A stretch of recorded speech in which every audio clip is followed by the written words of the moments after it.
We featured him some time back on this show, and he's still scaling the heights in Accra, Ghana, even getting elected to professional bodies. They gave me the vice president position, which I'm holding up to now. Yes, Livingston Asikoye, the chef at Alisa Hotel, is our main guest today. He will tell us what has changed and how the COVID-19 pandemic has affected their work. We will also cross over to Rwanda, where Kenyan teacher turned farmer Peter Karanja is excelling in macadamia farming. On Kenya to the World segment, we will tell you why Kenyan flowers are doing well in Ghana. And on My Magical Kenya, why this Giriama jig made me lose weight.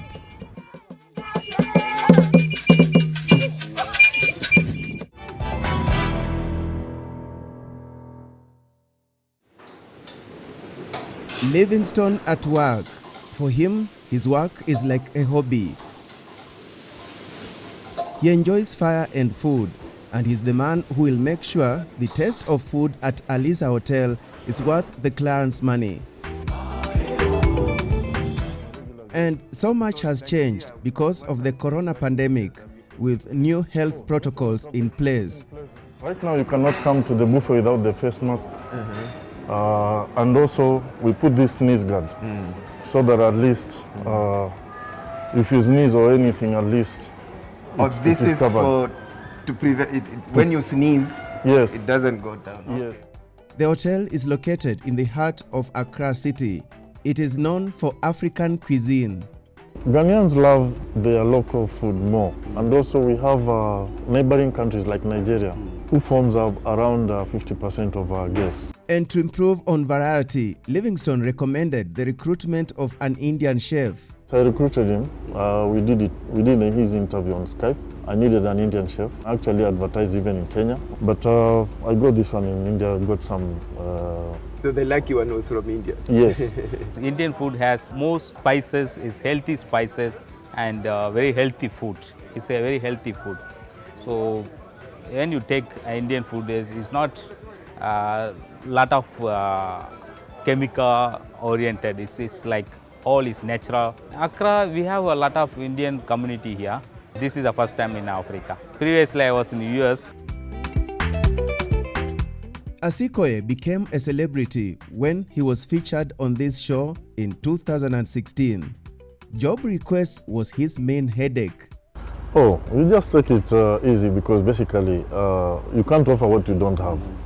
But I've also been very good at giving them hope. And if I get someone who's really qualified, I tell them to send me their CV, and then I send it to the prospective employers. Young people watching you and who are admiring, of course you've inspired many, those who would like to be like Livingston Asikoye. What would you tell them? What advice would you give them? Well, things have changed. Right now, you don't have to even have money to open your own restaurant right now. You can have a small kitchenette, even at home, so long as you are following all the regulations of the municipal and the government. You can do takeaway services to people. What has COVID-19 taught you? COVID-19 has taught me that nothing is permanent. We've had to adopt a different way of doing things because during the COVID, we were doing mostly takeaways. We had to enlist ourselves on Jumia Foods. The current general manager of Alisa Hotel, Samson Masha, is also a Kenyan, and at the time of this production, he was on holiday in his rural home in Kilifi County.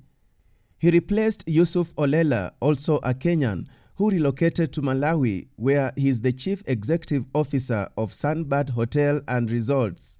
And Victor Mudhama, who was here as food and beverage manager, is now at Hemingway's Watamu in Kenya in the same capacity. Kenyan hoteliers are respected across the globe for their professionalism. The exposure, they came from an environment where hospitality is well developed. So I think they understand the whole business of it. And together with their personal traits, they're able to succeed whenever they come here. And I think Kenyans are not too different from Ghanaian. So it is easy to really assimilate. Asikoye worked with Voyager Hotel as group chef before relocating to Ghana. He has also worked in Holland, Switzerland, Mauritius, and Australia, among other countries. He is regarded as a star among his colleagues in Ghana.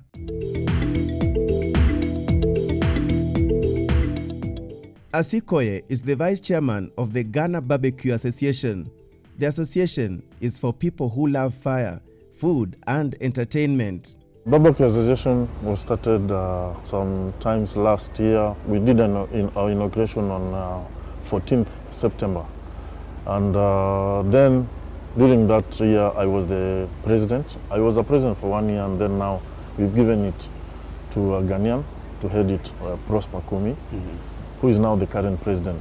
They gave me the vice president position, which I'm holding up to now. In Ghana, we are shipping yams to London every time. I mean, we're shipping gari and other food to the world. I don't know, if they were not buying, those trees would have been extinct. Have you ever been to Kenya? Yes, I have. I've been to Nairobi 3 times or 4 times. And I got to Kenya. I've heard about Nyamachoma, so quickly I made a debut there, and I enjoyed it. Asikoye plans to venture into his own business upon retirement. I'm already working on some things, and I have many plans, because I have many plans here and also in my country. So it doesn't mean you want to invest here and I want to invest here and I Kenya want to invest there, because both of them. And besides that, my time right now, the age is going, so I don't want to be employed forever, you know.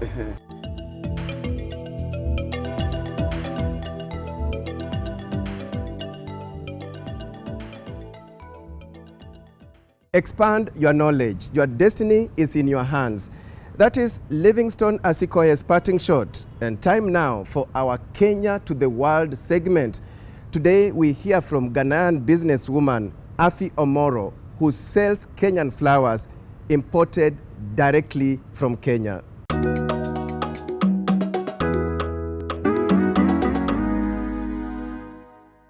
When one talks about Kenyan flowers, Europe comes to mind as the biggest destination.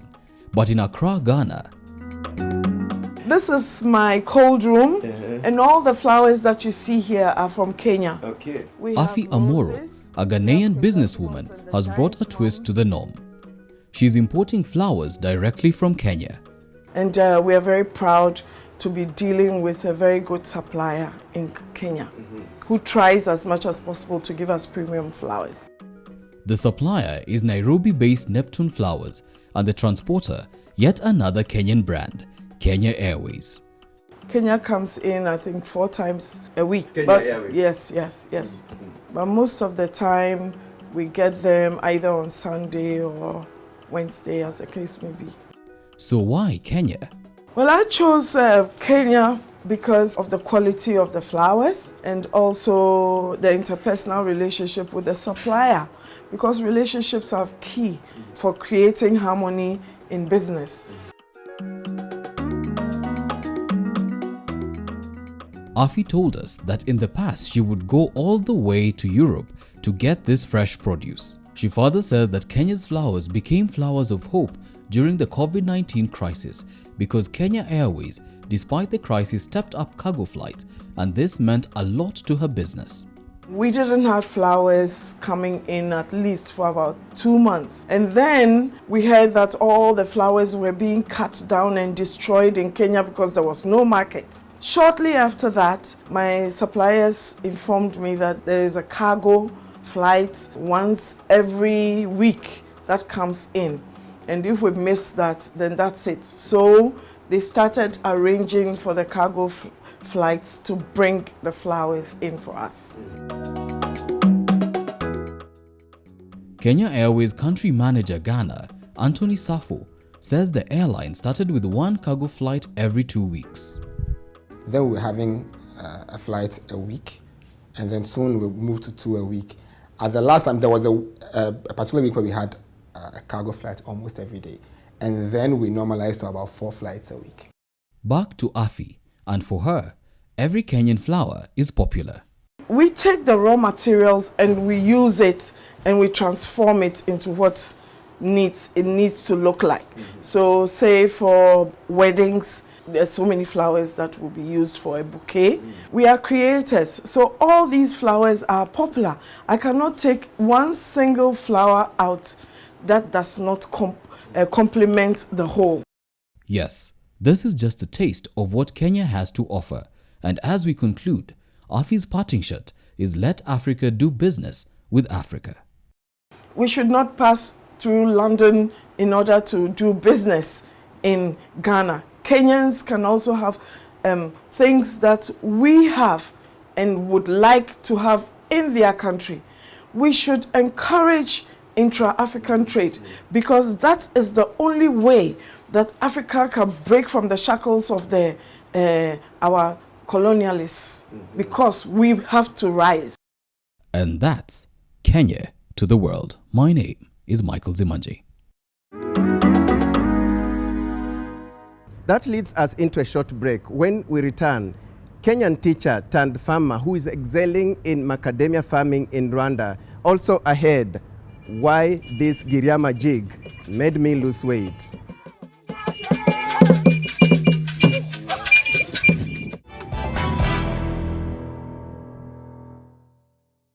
Are you looking to study abroad? Options Education Agency is here for you. With over a decade of experience in applications to reputable Australian and UK universities, we take pride in our services, professional counseling, visa applications, airport pickups, and accommodation arrangements. Visit our offices in Nairobi, the Mall Westlands first floor, or call us on 0724 333 222. Options Education Agency, where your journey begins. Welcome back.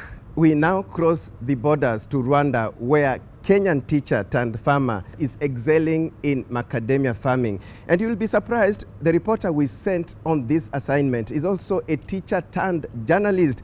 His name is Jeremiah Eregai. He joined Chams Media on part-time basis, and this was his maiden international trip.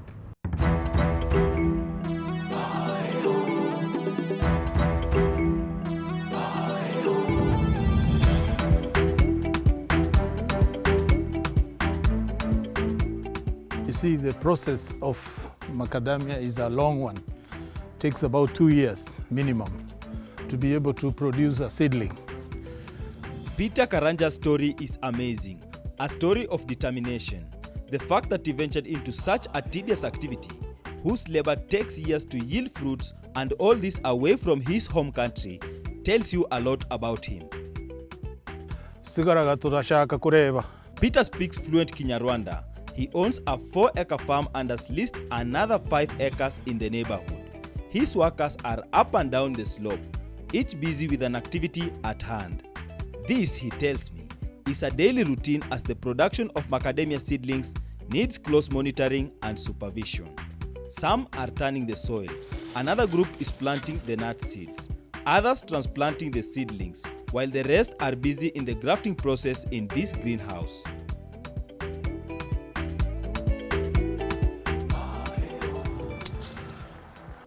Before we trace Peter's daring journey to Rwanda, let's understand his background. Make sure you make a hole and then you transplant it. The teacher turned farmer had started a private school at some point in Molo, which is in Kenya's Rift Valley region. I got an opportunity to work for Red Cross and worked in different parts of the country and outside the country. But then at some stage I decided to settle. With the background of teaching and passion for agriculture, I set up horticulture and the school.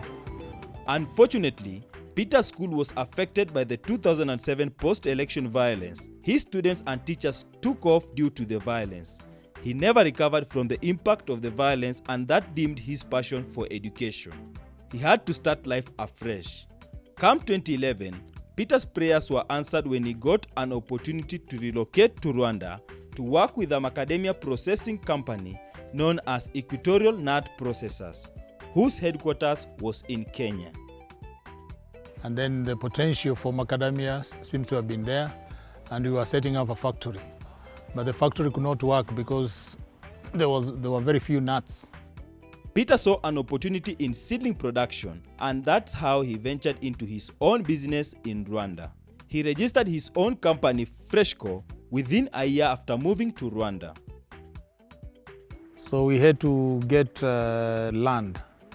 And getting land in Rwanda, the system is good for investors. In fact, the government will help you to get a piece of land and you make payment like any other purchase, and then they give you a lease. Peter produces 70 to 80% of Rwanda's macadamia seedlings. It's been a good opportunity because it's a new crop in the country here. And of course, when it's a new crop, the experts are not as many. And coming from Kenya with a host of knowledge in macadamia industry, so it was easy for me to fit in. The Kenyan entrepreneur enjoys a good relationship with the government and the people of Rwanda. Ni mtu mzuri sana wa kutokea Kenya. Akikuja tumikia hapa kwetu Rwanda na tunamupenda sana kwa juu. Anakuwa mtu mzuri.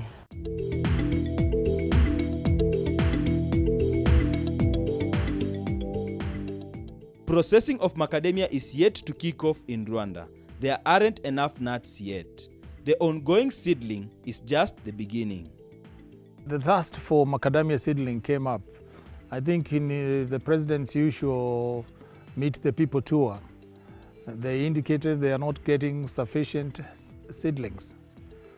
And the president talked about it, and the government is doing something about it, supporting more nurseries to produce macadamia seedlings. Peter, who has employed 80 people on this farm, also offers training opportunities. We are sort of suppliers of technical people in the nurseries that are upcoming.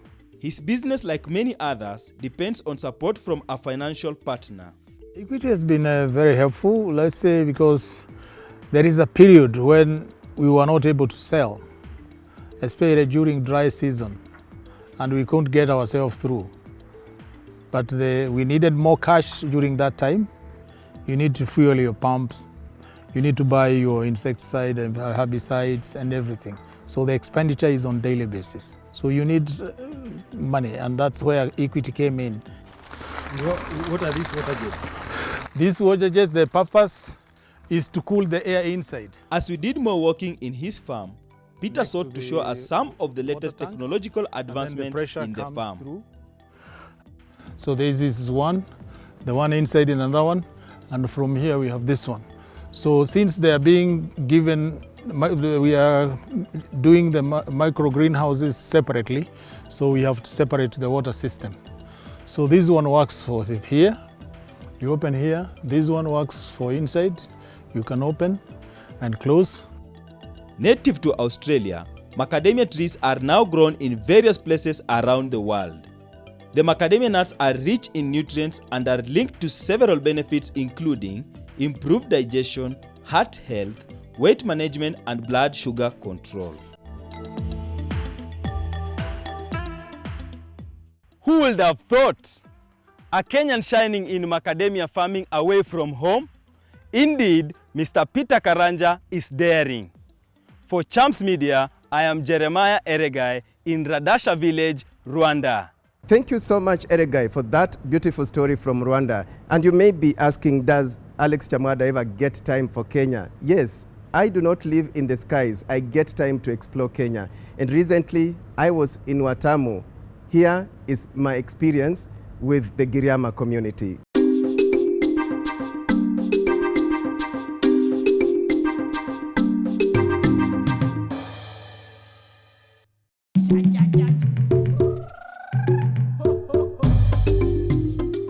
Watamu in Kenya's north coast is one of the best holiday destinations in the world.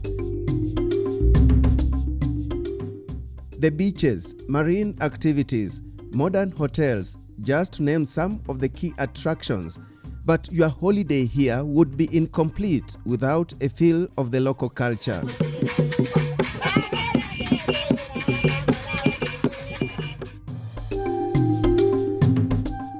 This is Caterpillar Island, inhabited by the Giriama community. Madafu or raw coconut drink is served to visitors, as if to provide energy for the awaiting local jig.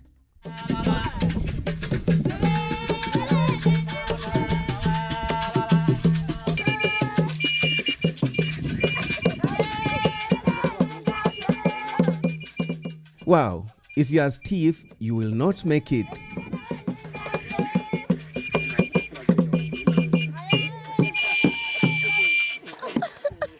This is not just a dance, but a dance for the environment.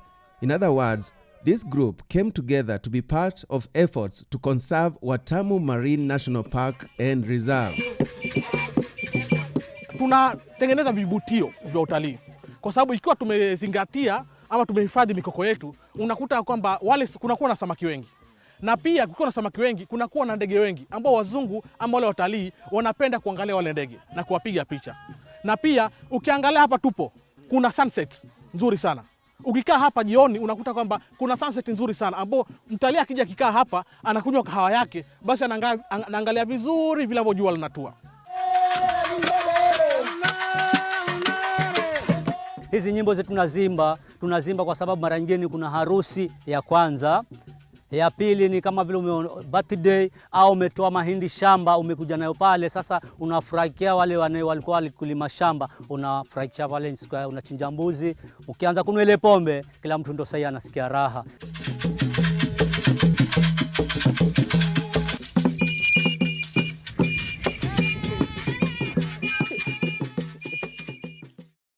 Still in the community, at the famous Crab Shack restaurant, I enjoy a crab samosa, the way you would have a beef or chicken samosa. Simply delicious.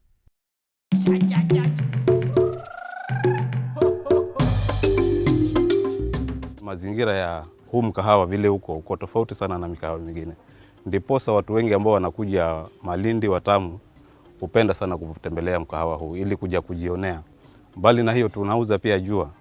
Jua hapa kati ya Watamu mzima, mahali ambapo unaweza kukaa mahali na kuangalia jua ukila ni hapa Crab Shack peke yake.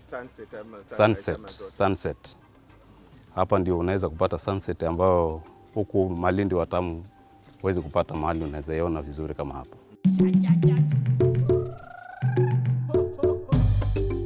How about a canoe ride? Wow, quite serene and refreshing. Hello. Hi there. And that is the magic of Watamu.